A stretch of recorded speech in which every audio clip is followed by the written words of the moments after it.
Welcome to the Pure Energy Healing Academy.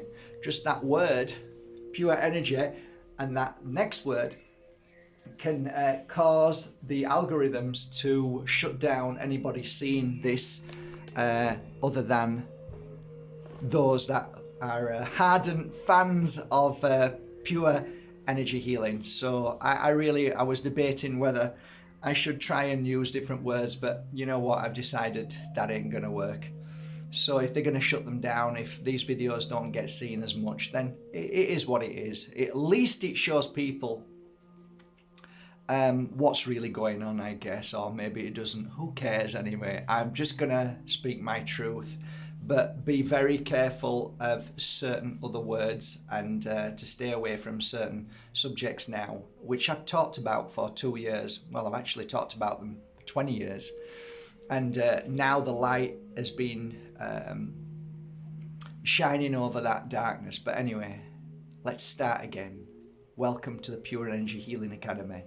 Last night was a beautiful night. I focused fully on come a bit closer. I like it when you're a little bit closer, just to keep my ladies in as well. How do I look today? So yeah, it's an interesting I think for the past 2 weeks I've been delving into more energy work, more healing work, working with crystals and with my oils. I did a live this morning on Instagram, and I was talking about what I was doing last night. I finished at about 2 o'clock, 2:15, something like that, maybe 2:30. I can't remember because then I fell asleep. I was working on some beautiful crystals last night, and I wanted to do some astral travel.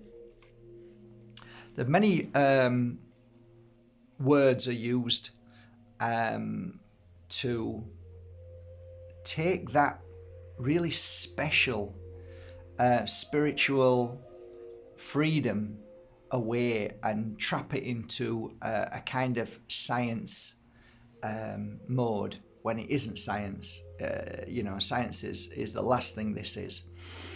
And what science tried to do was put it into a category that they can call their own, and it kind of pushes you away from the reality of what it truly is.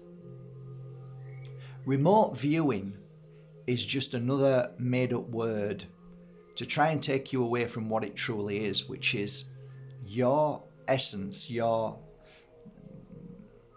even essence has been hijacked by the dark crystal.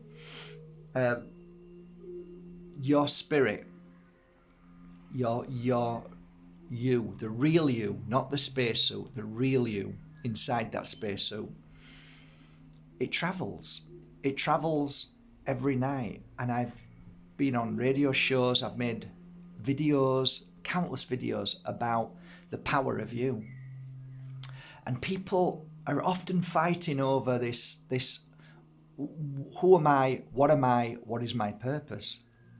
And I think our purpose is predominantly lost in translation, because nobody really delves into the truth of our real me, the real you. We spend most of our time focused on a physical body, which really the only thing the physical body needs is real fruit and vegetables and real herbs and nuts and free from contamination and poisons.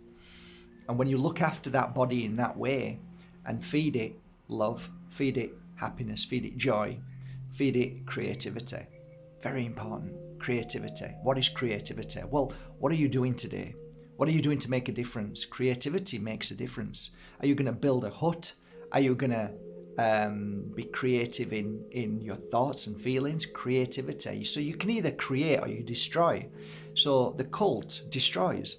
All the cult destroys. MSM destroys. Everything is destruction. Everything. You switch the black screen on, most of it's destruction. Destruction, fear, anger, rage, bitterness. It's all destruction. But when you enter into the energy of spirit, spirit is you, not your name, not your body, your eyes, your lungs. That's not you. That's just a spacesuit. But you inside there is what the destruction of the cult tries to do. See, when you know something about somebody and it's very powerful and you know it can cause you issue, you're going to try and suppress that. And that's what the darkness does. It suppresses you by feeding you lies, manipulation, feeding you the apple, feeding you everything. I mean, the apple is a bad example, but really the temptation of the wrongdoings that put you into the low vibration. The trap, the honey traps, all of that kind of negativity. But when you step away from that and you start to walk a path like I did at 38, I started to see that there's more to life than eating, drinking, sleeping and working. I started looking at life differently and saying, okay, let's see where this takes us. And that was a beautiful path. And along that journey, you get to meet some amazing people. Because when you are ready, the teacher always appears. And teachers are not predominantly a person who's going to, who has taught for 50 years. A teacher can be your best friend. A teacher can be a stranger. A teacher can be somebody who didn't even realize they were teaching you at that moment. Everybody is a guide of some way. And we're shown by their actions whether they're good or bad, positive or negative, dark or light. So at 38, I started opening my eyes to everything. I became an observer of life, of people, and everything has a very beautiful truth in it. So there's always a kind of magic secret to everybody's action. And when you start to look at life like that, you start to smile and think, oh, that's interesting. The way he reacted to me. Wow. Because most of us, we don't actually look at reactions and look at the cause, the root cause of the reaction. We don't look at the knee-jerk reaction of ourselves, let alone other people. We just see the reaction itself and we react. So that's fascinating. And a great analogy of that is that karma, how someone treats you is their karma, and how you react back is your karma. And that's fascinating. I love that. So true. How am I today? Well, it depends how somebody reacts to me. If somebody reacts to me really angrily and nasty, if I react back in the same energy, then that shows what my karma is, how I feel that day, how I am. So I wanted to change that karma. I wanted to change that reaction. So I focused a lot on knee-jerk reactions, and I wrote about it, knee-jerk reactions. Why is it that I met so many people out there who were the walkers of the spiritual path, who didn't react to people's negativity? And it used to get me frustrated at the beginning. Why aren't you reacting to that? Surely you should react to that. But that was my programming by outside forces, by darkness, by evil, by the corrupt. And I realized that you don't react in that way. And whatever that reaction is, look at it and find out why they're reacting. One of my greatest understandings of people's reactions to me was Spirit's helping hand. It was a gift to me. So when somebody meets me and is horrible instantly to me, and then somebody else next to me says, wow, they were awful to you. Isn't that awful? And I used to smile and say, actually, that was a gift. And people used to look so confused. And I'd say, well, imagine that person is the same person and has the same reaction, but they hold that reaction in. And I become friends with them, and hey, maybe I might start a business with them, or maybe I might even start a relationship with them, to eventually find out who they truly are. Isn't that worse than finding out right at this moment, instantly, what they're like?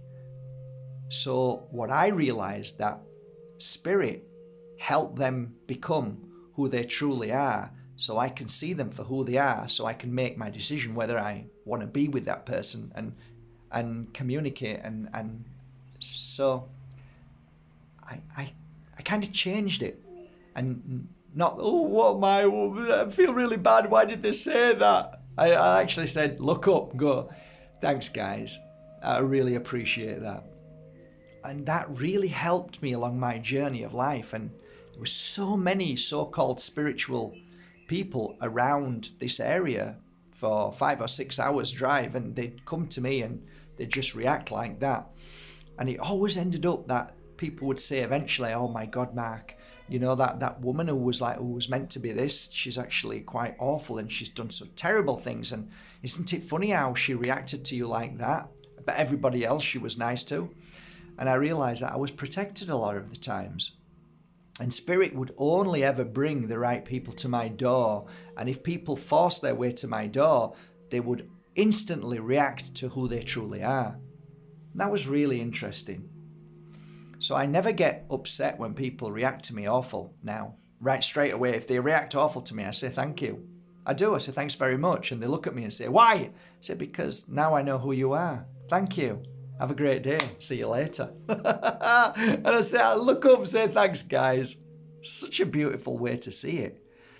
And another way that a lot of us kind of forget about is that we spend most of our life or time wondering why people do such terrible things to us. And we try and blame ourselves for what they did. Even though you say you don't, the fact that you're thinking about it is blaming yourself. It's actually weakening yourself. It's actually bringing you into the same energy as them. When in actual fact, if you see it the way I see it, you know, thank you very much, that's their true colours. The other way you can see it is that how somebody reacts in a negative way is, in my humble opinion, there is something missing. There is a hole.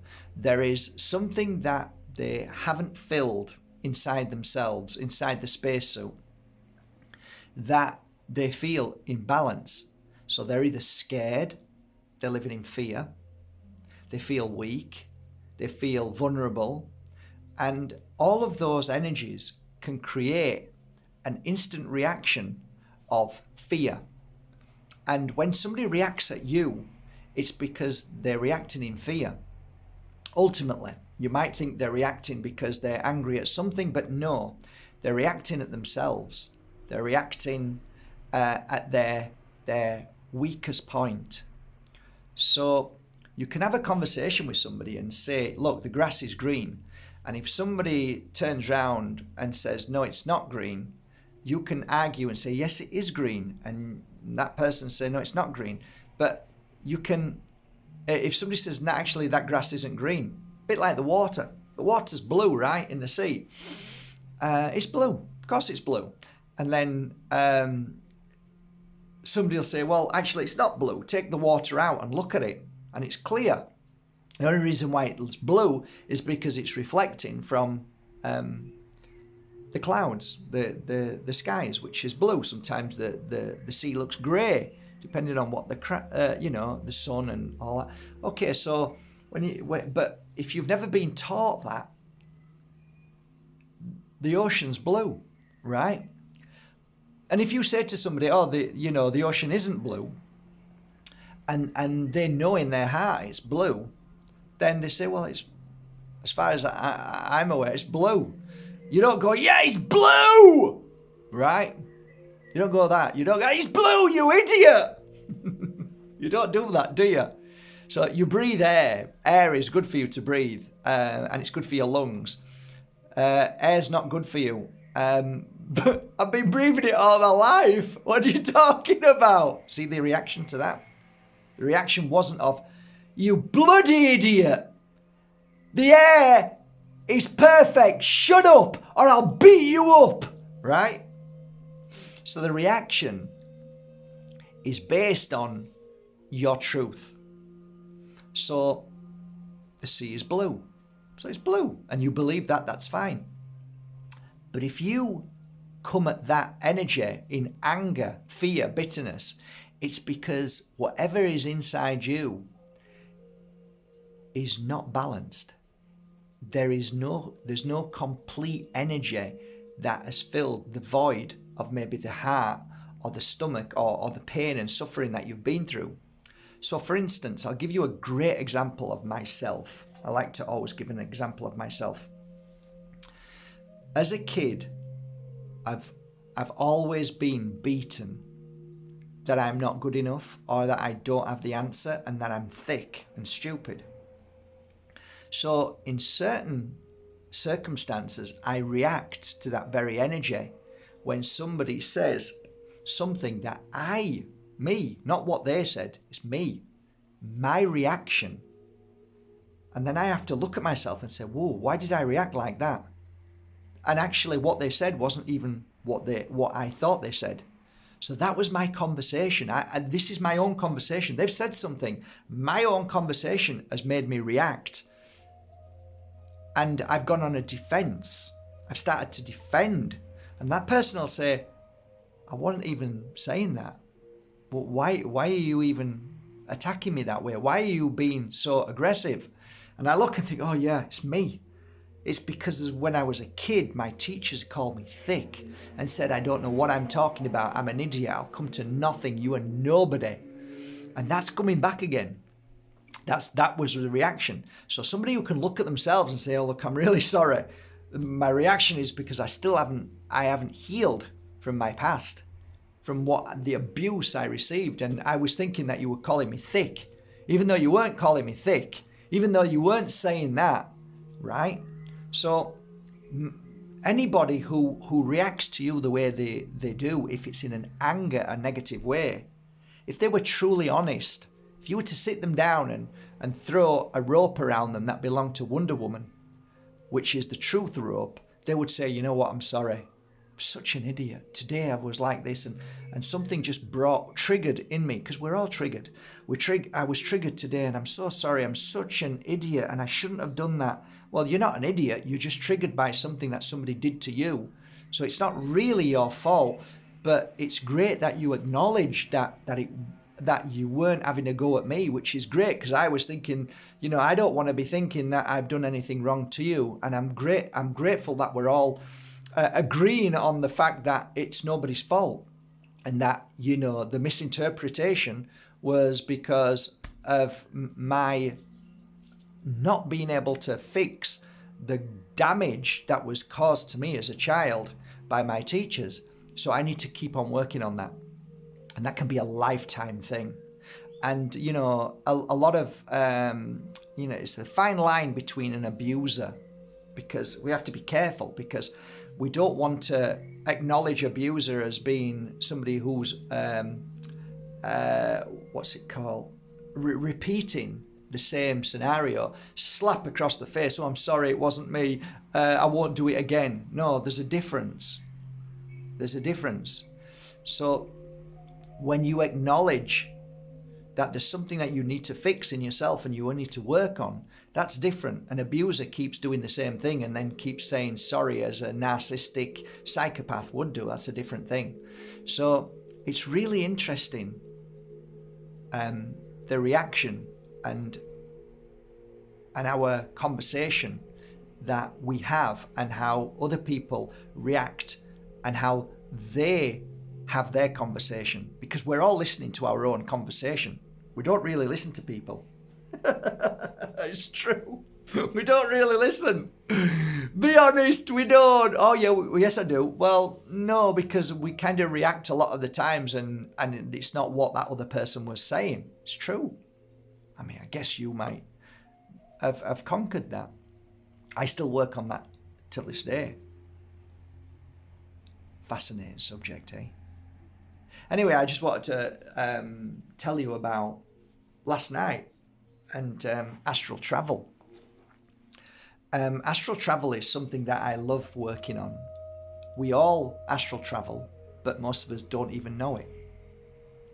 So when people say I'm into astral travel, I smile and say, yeah, aren't we all? What do you mean? Oh, nobody astral travels like me.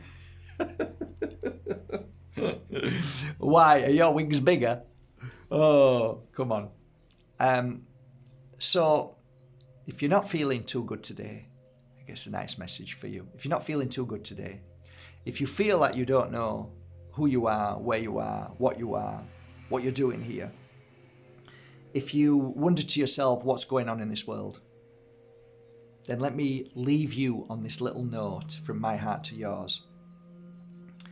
If you eat correctly and look after your body, temple, if you work on yourself by your deepest and darkest thoughts and feelings, if you work on yourself by all your reactions which are negative and fearful, if you look at yourself with honesty, like the man in the mirror, the woman in the mirror, the child in the mirror, and you are honest enough to say, I need to work on certain things. If you are strong enough to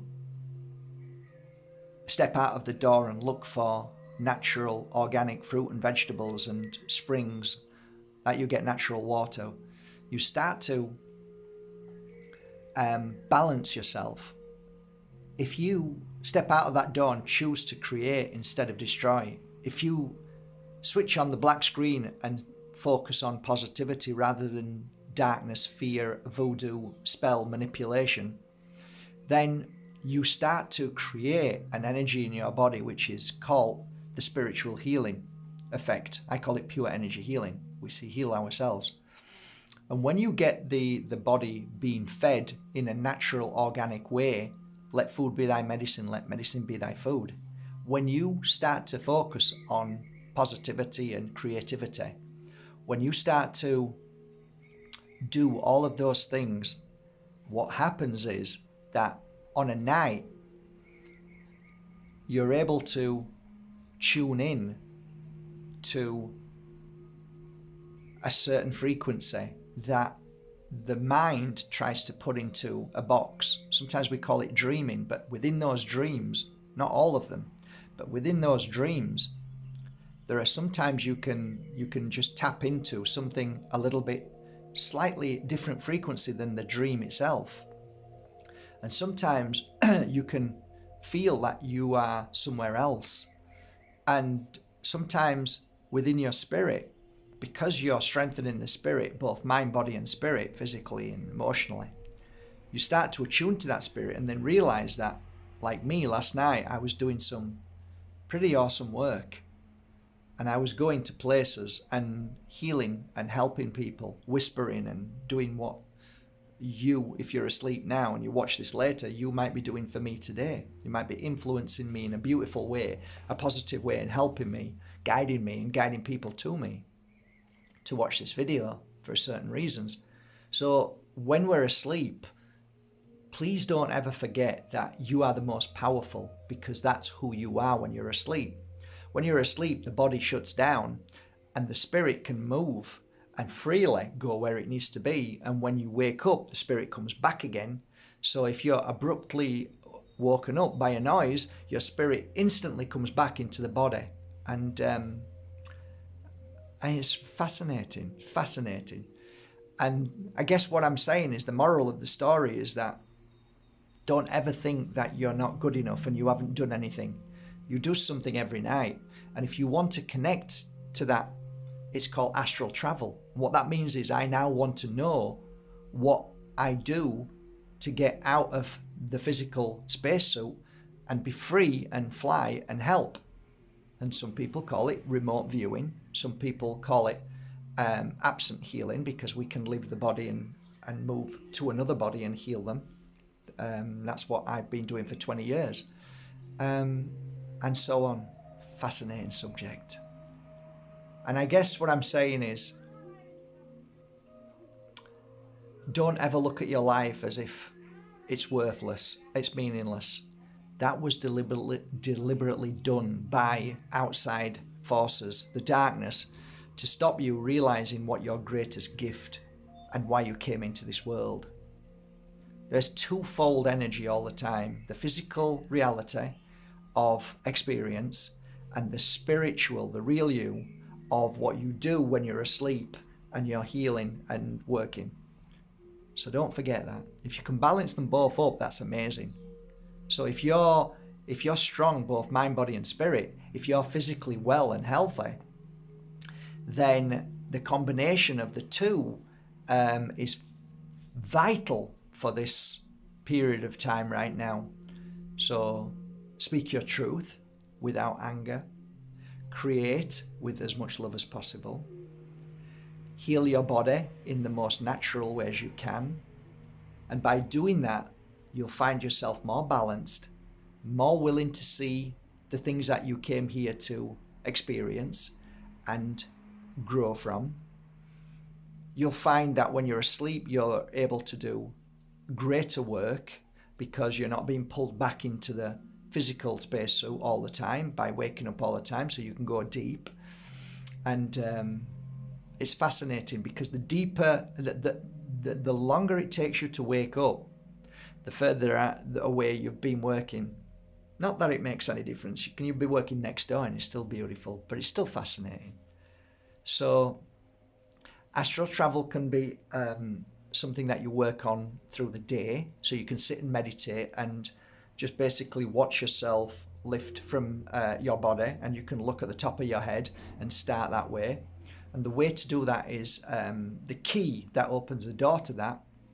One day I'll do a video, but basically a really good way of doing it is by doing guided meditations. There's lots of people out there. If you just click on YouTube and put guided meditations and follow some of these people, get somebody that feels nice, their voice feels nice, get somebody that makes you feel comfortable and makes you feel, because everybody has a different energy, and some people, I don't like that energy, no problem, just find somebody else, it's fine.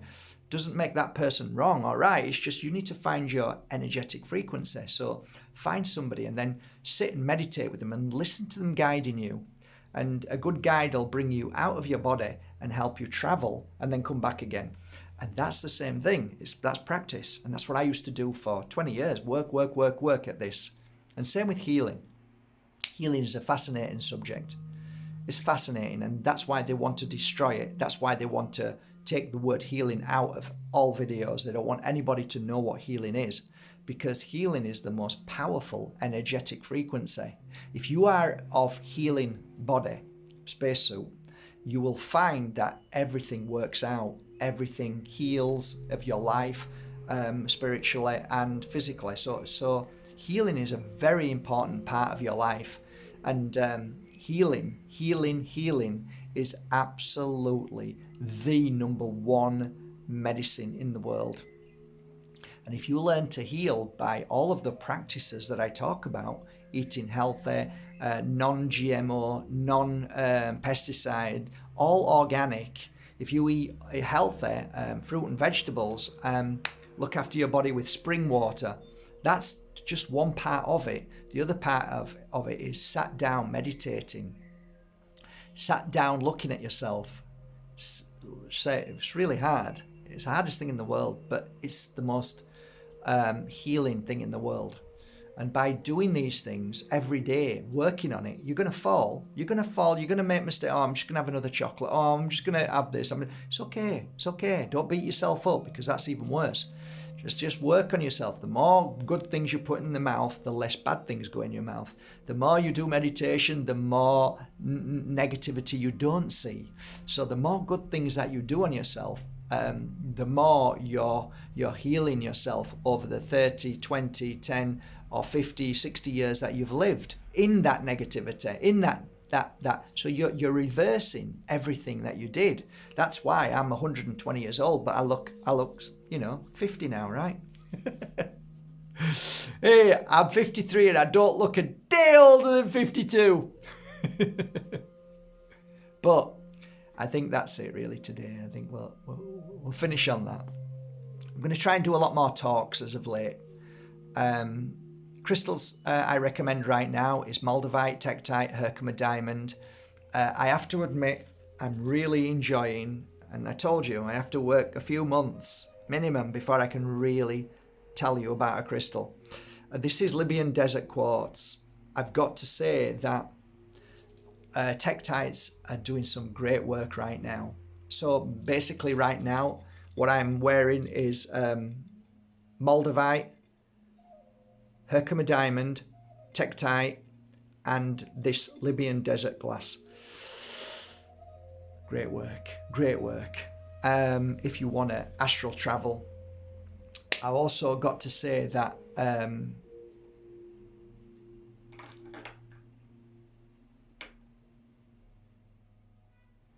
just give me a second.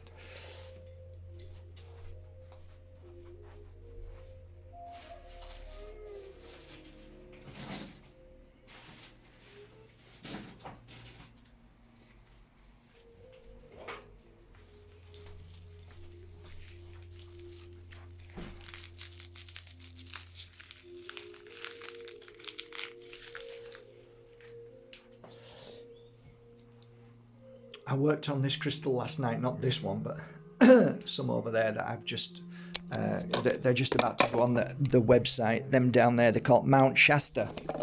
So I've got one here. I don't want to, I've just worked on them, so I don't want to touch them. They're all ready to go to be sold. So, but here's a fresh one.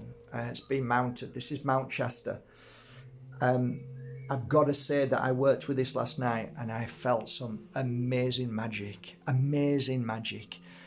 I think I went deeper than I've ever gone. So the combination was Moldavite. What did I use last night? Okay, I've got them in there so I could go in there. So last night I rubbed on my back, lower back, a beautiful oil called Purifying Oil. The Purifying Oil is incredible. I rubbed it all over my lower back and then kidneys. Then I got the Golden Heart Oil and I rubbed that all over my chest. And then I got the Moldavite oil and rubbed it across my forehead, temples, and I went to the back of my neck. I did some deep breathing with the oil. So I started with the Purifying Oil and breathed that in a few times. Then the heart, the Golden Heart, breathed that in a few times, and then the Moldavite oil, I spent maybe 5 minutes breathing that in, and then grabbed the Mount Shasta and these, and I think I had Therlite. I think Therlite's in there. I think I might have taken a couple of pieces of mango quartz as well. So I'm sat on the bed and I start the work, which is like, where's this going? Where am I going to go? Breathe, see what happens, work with it. Don't intentionally want anything, just let whatever comes in. So I'm breathing, and for the first 10 or 15 minutes, I'm going into this kind of meditation energy. It's not meditation, it's just the body is healing and working and cleansing and clearing. So, and I could feel all the oils working, and then all of a sudden my third eye starts pulsating. And then I go with that, and I intentionally go to that point, and then I start to see. And then all of a sudden I'm out of my body and I'm now flying and I'm going places. And yeah, from there, I it must have been 2 hours. It was incredible. It was incredible night. And then I think I fell asleep around 2:30, something like that. When I woke up in the morning, I've got to say, one of my staff who was at work now said, "Are you okay?" Because I spoke to her and I said, "Oh, I'm fine. It's just that, I just said I'm fine." But in my head, I'm saying, wow, when I say a heavy night, I don't mean heavy. I mean, we're doing some serious work. And I think the preparation, there's something in this. I think there's something in this. The preparation of the physical body that allows the spirit to fly free is really something that interests me so much. So if outside influences, the darkness can influence you to cause your body illness, both mind, body and spirit, then the essence of who you are, do you get 100% of that essence, that spirit going and helping? Or is it challenging for you to leave the physical body? There's this, like, why is my spirit in the physical body? Well, probably because it wants it to be a temple. So if it's not a temple, it's going to stay there until it is a temple. And when it's a temple, then it's ready to be able to fly free, because there's nothing worrying about this body. The body is healing, everything's fine, so the spirit can come and go freely. But when you're fighting with anger and fear and stress, the spirit is struggling to leave, because it knows it needs to help this spacesuit, because the spirit can only function properly if this spacesuit is right. And I think it never gives up on it. But there are times that the body gets to a point where it's so lost that the spirit says, okay, there's not really much I can do anymore. So then it will travel. It will just go. But I think that the spirit, as you, will never gives up on this physical body and keeps saying, do the right thing, eat correctly, listen to what you're putting into your body. Listen, does that feel right? No, it doesn't. Then don't eat that again. So the spirit is always trying to help the spacesuit. But there are times that, you can mess your head up that much. You can put the wrong toxins in your body, and then you can go into this energetic, this physical illness, which could be Alzheimer's, and it could be so deep and so traumatic that the physical can never change, and it's hard to change from that. And then I see it like sometimes we can go into a coma, and then the spirit just goes, because it kind of says, okay, there's not much I can do anymore. But I think your spirit never gives up on your body temple, right? That's my feeling anyway. So I guess the moral of the story is don't give up on your physical body. Keep working on it, because the more you work on your physical body, whether it's what you eat or what you're putting in your mind and holding on to, and all the traumas and fears that you've got to try and release, if you can work on the physical body, your manifestation of great work, not only in your energetic field, but yeah, it's a bit like I fell in love with somebody and they cheated on me, so I never want to be with anybody again who's going to cheat on me like that. So I'm going to protect myself. So from you believing that protecting yourself is going to be the best thing from getting pain and suffering like you did from somebody that you wanted to love and be with for the rest of your life, you create this barrier around you, and then all of a sudden you wonder why you don't meet anybody, because you've created a barrier which is basically fear. You don't want to be so you think you've protected yourself, but actually your energy, your spirit can't shine through. Therefore, everybody you meet, people think, I'm not really bothered about it. But if you change that way of thinking, change your perception and say, you know what? I am just going to leave it up to you, spirit. I'm not going to be upset. I'm not going to be angry. I'm not going to protect myself. I'm just going to say, if you love me, and if I'm going to work on myself every day, and by working on myself, you change your energy field and it becomes stronger and stronger. And then people who come and see you think, oh, I want to be with you because your energy is lovely. But when you're protecting yourself because of heartbreak and suffering and abuse, then people don't want to be there because they feel that suffering and abuse and heartbreak. I don't want to be with you because you're living in suffering. Even though you think you're protecting yourself, you're actually causing yourself great harm. So I try to change the chip in the brain. I tried to help you see and say to you when you sat with me and I was giving you a healing session, you're a beautiful soul. Don't let somebody else's weakness try to protect you, which is not a protection. It's a brick wall that stops you from shining your light. So when people say, oh, you're right, I say, okay, right, for this next 7 days, just look up and say, if somebody beautiful is meant to come in my life, then you just do it. And if they're not, they're not. And what I'll do is I'll work on myself every day, and I'll open myself up, and I'll trust you to bring the right people into my life, and I'll trust myself to feel them. And if it feels right, just go with that. So that's a good way to see it, because remember, when you come here to choose to feel and experience things and see how you react to those experiences, how you conquer them.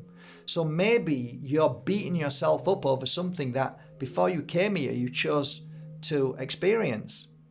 So why would you beat yourself up if you chose to? Yeah, but I didn't want to experience the abuse. But maybe you did.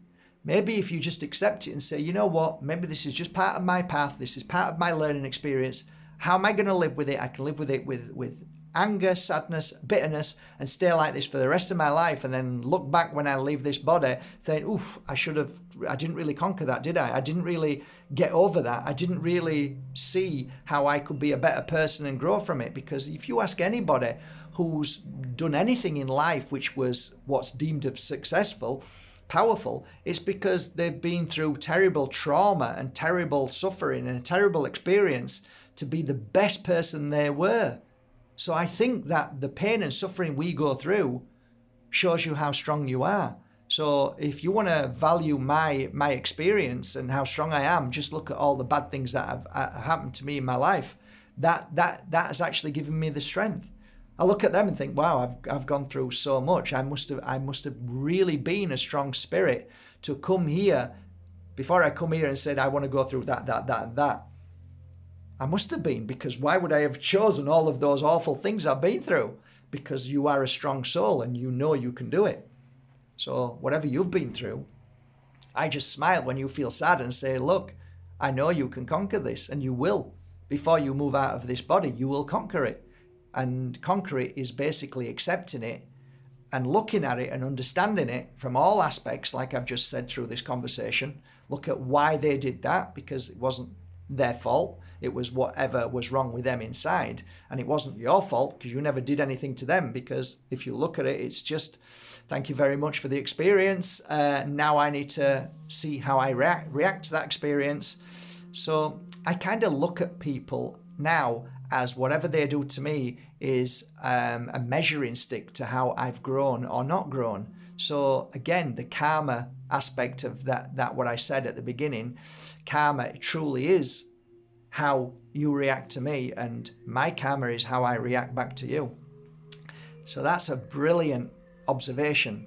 And pain is inevitable in life. It's inevitable. It's why we come here. It's part of the journey.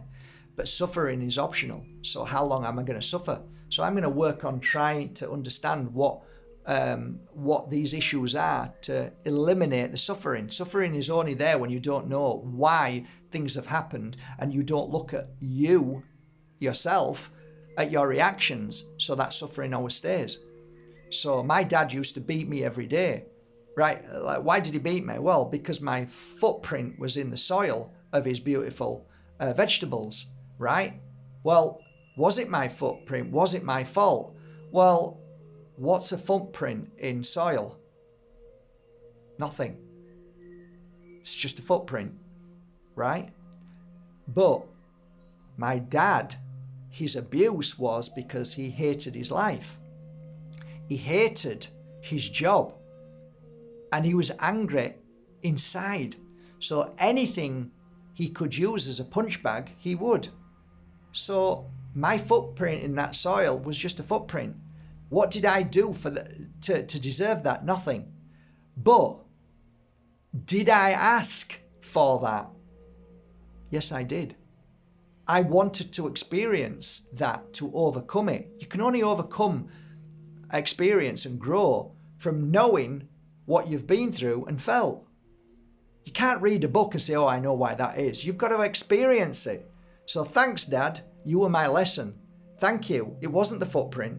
It wasn't me being a bad boy. It was you just being an angry man because of what you've been through. And now I've seen that and overcome it. Then I can go back to my home world and say, I experienced it and I overcome it. And that's where I'll leave today's message.